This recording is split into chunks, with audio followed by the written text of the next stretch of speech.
وجع الفراق صعب المداء، صعب حد يحس بيه غير اللي جرب الفراق.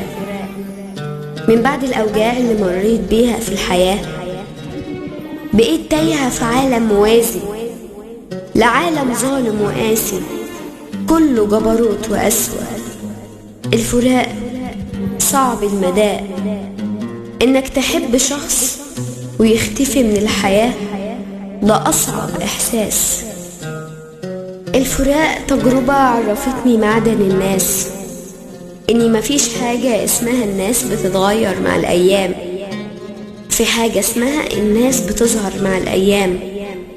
بيظهر الحب والطيبة والإحساس، وبيظهر برضو الوجع والظلم والمأساة.